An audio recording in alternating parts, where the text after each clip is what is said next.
for the position of Chief Justice. If you were Chief Justice, how would you summarize the state of the judiciary right now?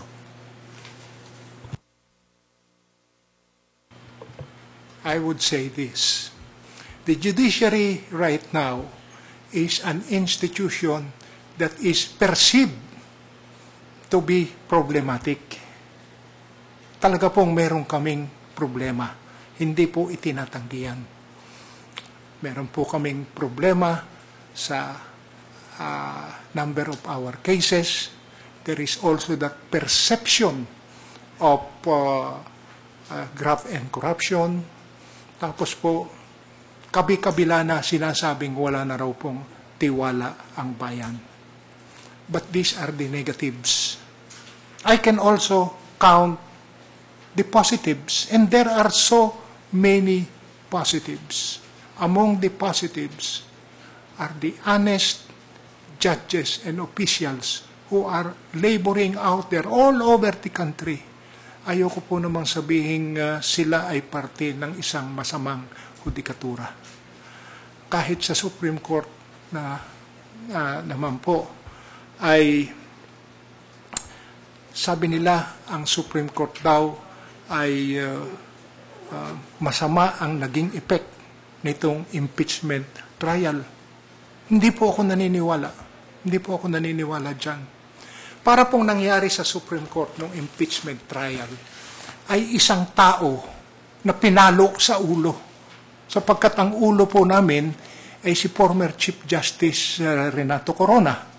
Pag kayo po ay pinalo sa ulo, pwedeng kayo ay maliyo, pwedeng kayo ay matumba. Huwag lamang kayong mamamatay, kayo ay buhay. At panahon po lamang ang kinakailangan. Na yan namang panahon yan, sa palagay ko ngayon, ay lumipas na. Buhay na naman po ang ating Korte Suprema. At sasabihin ko, ang Korte Suprema natin ay malakas. Kailangan po lamang natin ng isang malakas ding liderato upang ang Korte Suprema ay makapunta kung saan ang dapat niyang talagang puntahan. Yan po ang sinasabi ko na aking mga plans of action, and sinasabi ko rin na kayo mga nasa JBC, including the Chief Justice, when and if you are granted the power of performance appraisal, performance assessment, you should be able also to assess the performance of the Chief Justice. Yan po pagdating ng panahon magiging very powerful tool po para ang ating judikatura ay mapausol. Pero ang ating po Supreme Court ay naliyo po lamang out of shock, tulad nga po ng isang pinalo sa ulo. Pero ngayon po ay buhay na naman. At normal po ang aming operasyon. Wala po lamang Chief Justice. Magkaroon po lamang tuloy-tuloy na yan. Tuloy-tuloy.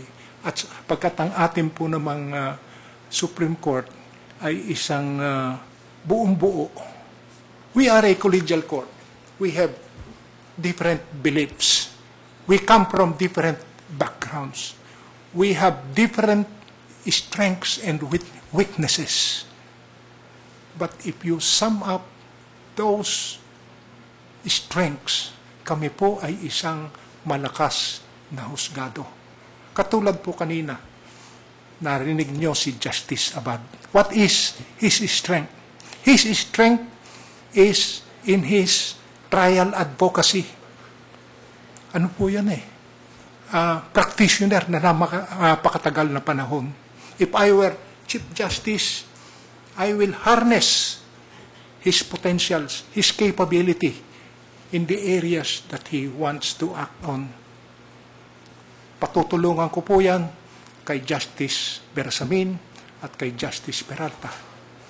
Justice Mendoza. Ito po ang mga veteranong, hindi po ito, pero veteranong mga justices natin tungkol sa trials. Yung pong ethics and values, sinong pagbibigyan natin yan? Si Justice Bambit Mendoza. Meron po kaming seminarista.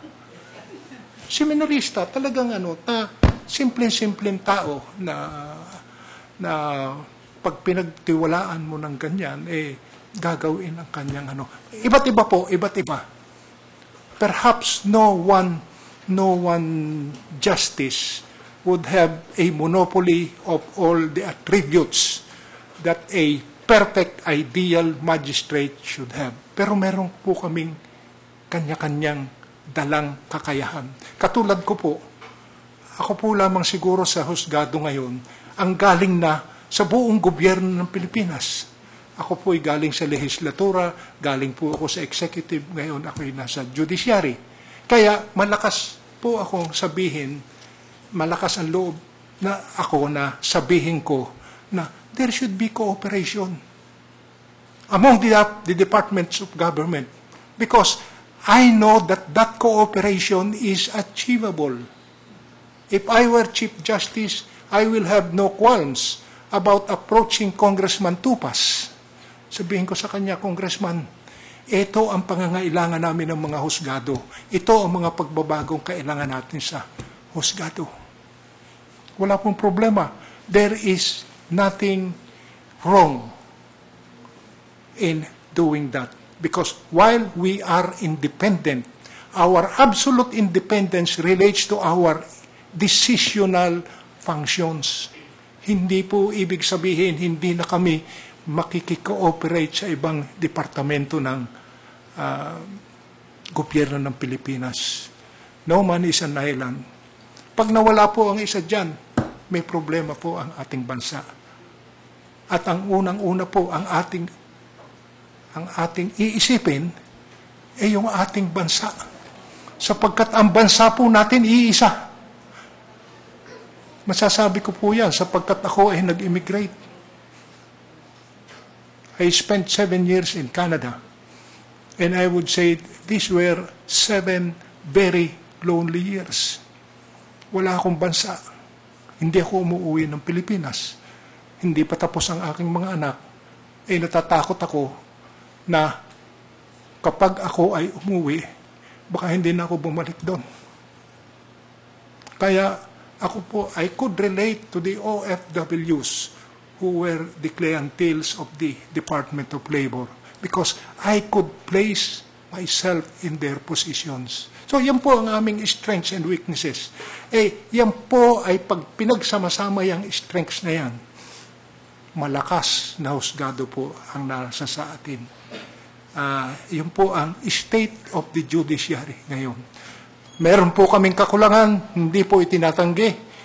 Ang sinasabi po namin, tulungan ninyo kami para yung aming kakulangan ay mapunuan.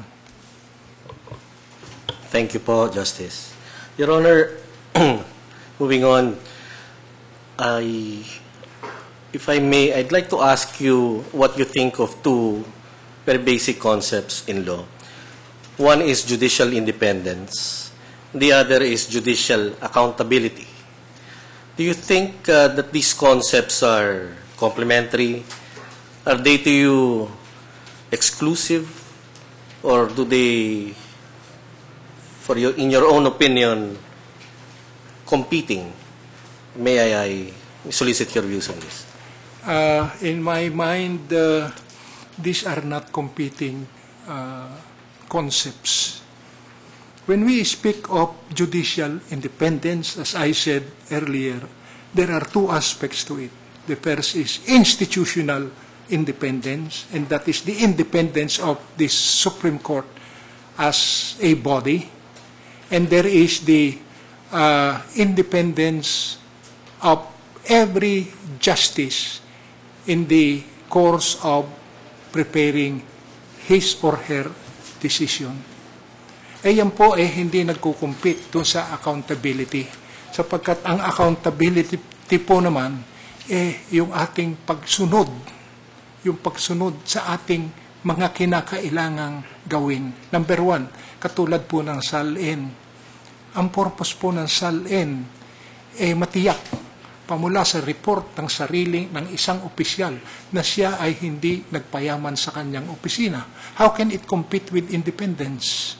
From that point of view, sir, I don't think there is any conflict. I would call them complementary to each other for a better and stronger judiciary.